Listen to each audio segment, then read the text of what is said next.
5,000 টাকা, মাত্র 5,000 টাকা নিয়েও আপনি ব্যবসা শুরু করতে পারেন। 5,000 টাকা দিয়ে ব্যবসা শুরু করার আগে আপনাকে কয়েকটা জিনিস চিন্তা করতে হবে। প্রথমত হচ্ছে আপনি যেই সেক্টরে বিজনেস আপনি বাড়াতে চাচ্ছেন, বড় করতে চাচ্ছেন বা উদ্যোক্তা হইতে চাচ্ছেন, ওই সেক্টরে সর্বনিম্ন কত টাকায় বিজনেস করা যায়।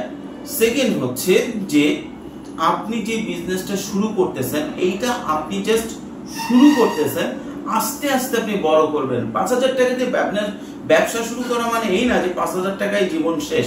5,000 টাকা দিয়ে ব্যবসা শুরু করা মানে হচ্ছে আমি বসে থাকলাম না, আমি কাজ শুরু করলাম, আমি একটার পর একটা স্টেপ আগাবো, আমি ভালো কিছু করব। আমি আজকে আপনাদেরকে 5টা বিজনেস আইডিয়া দেওয়ার চেষ্টা করব যেটা 5,000 টাকা আপনি করতে পারেন। প্রথম ব্যবসাটা হচ্ছে যদি আপনি ফুড ইন্ডাস্ট্রিতে যেতে চান, যে আমি একসময় হোটেল দিব, মোটেল দিব, বিশাল, সেই ক্ষেত্রে আপনি 5,000 টাকা দিয়ে হোমমেড খাবার আপনি বিক্রি করতে পারেন। 5,000 টাকা দিয়ে অল্প করে খাবার তৈরি করে একটা সুন্দর বক্স যেটার দাম হতে পারে 1,000 থেকে 2,000 টাকা, সেটা নিয়ে যে কোনো রাস্তায় বসে আপনি বিক্রি করতে পারেন, অনলাইনে বিক্রি করতে পারেন, আপনি কেক তৈরি করার বিজনেস করতে পারেন। এটা হচ্ছে ফার্স্ট।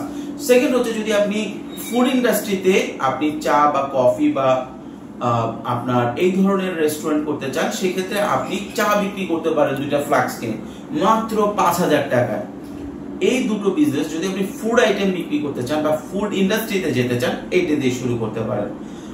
আর 3 নম্বর বিজনেস যেটা, সেটা হচ্ছে যদি আপনি চান যে আপনি ইম্পোর্ট ব্যবসায় আসবেন, তো 5,000 টাকায় সরাসরি চায়না থেকে ইম্পোর্ট না করে আমাদের মতো যারা ইম্পোর্ট করে তাদের কাছ থেকে এমন প্রোডাক্ট কেনা যেটা 5,000 টাকায় হোলসেল পাওয়া যায়। যেমন আমাদের কাছে আছে মেসেজ গান আছে, আরো অনেক আইটেম আছে। আপনি আমাদের কাছ থেকে না কিনেন, চকেক থেকে কিনেন, আপনি অল্প দামে কিনলেন বিক্রি করলেন, কিনলেন আস্তে আস্তে আপনার প্রোডাক্টের সেল বাড়াইলেন, ইনভেস্টমেন্ট বাড়াইলেন, যেটা প্রফিট হলো সেটা ইনভেস্টমেন্টে ঢুকায় দিলেন। তারপরে আপনি যদি মনে করেন যে না আমি ইলেকট্রনিক্স আইটেম না, আমি আমার জেলায় সেল করব, তাহলে আপনি সরাসরি চকে চলে যান।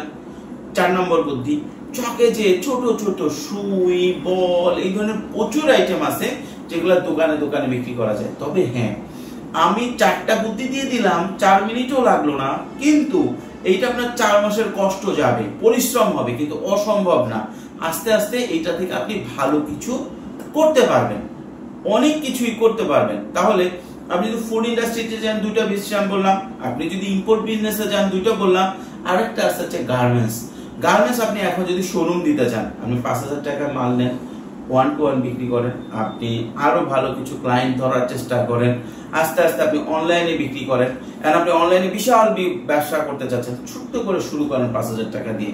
আমাদের কাছ থেকেই নিতে হবে প্রোডাক্ট এমন কোনো না, অনেকেই হোলসেল করতেছে, চকে যান, পলোয়েলে যান, যেখানে ইচ্ছা যান, 5,000 টাকার মাল কিনেন, 5,000 টাকার মাল বিক্রি করেন। প্রথমে প্ল্যান করেন 5,000 টাকার মাল কিনবো, 1 মাসে বিক্রি করব, তারপরে অর্ধেকে আসেন 5 টাকার মাল কিনবো, 15 দিনে বিক্রি করবো, 5,000 টাকার মাল কিনবো, 1 সপ্তাহে বিক্রি করবো।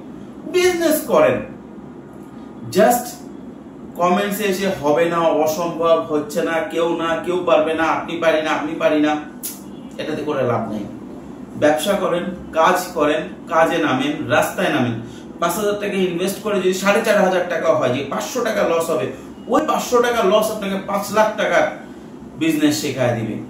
কোন লোক আপনাকে 3,000, 5,000, 10,000, 50,000, 1 লাখ, 1.5 লাখ, 2 লাখ টাকার কোর্স করা ওটা শিখাইতে পারবে না। 5,000 টাকার মাল কিনবেন, 5,000 টাকার মাল বিক্রি করবেন, 5,000 টাকার মাল 500 টাকা যদি লাভ হয় তাহলে আপনি 5 লাখ টাকার প্রফিট পাইলেন। আর 5,000 টাকার মাল কিনা যদি 4,500 টাকা বিক্রি করেন, তাহলে ওই যে 500 টাকা লস হলে 50 লাখ টাকা আপনি শিক্ষা পেলেন। এইটা আপনাকে লাইফে আস্তে আস্তে বড় করতে হবে। 4.5 লাখ টাকার আবার 4,500 টাকার মাল কেনেন, এরপরে না আমি 5,000 টাকা আসবো, 5,000 টাকার আবার মাল কেনেন, আমি 5,500 টাকা আসবো। This is called business. এইভাবেই আস্তে আস্তে ব্রিক বাই ব্রিক আপনি বিজনেস দাঁড় করাতে পারবেন। কোথাও যে কোনো ট্রেনিং, কোথাও যে কোনো মোটিভেটর, কোনো কিছুর দরকার নাই। 5,000 টাকা পকেটে থাকলে মার্কেটে নেমে যাও। Thank you.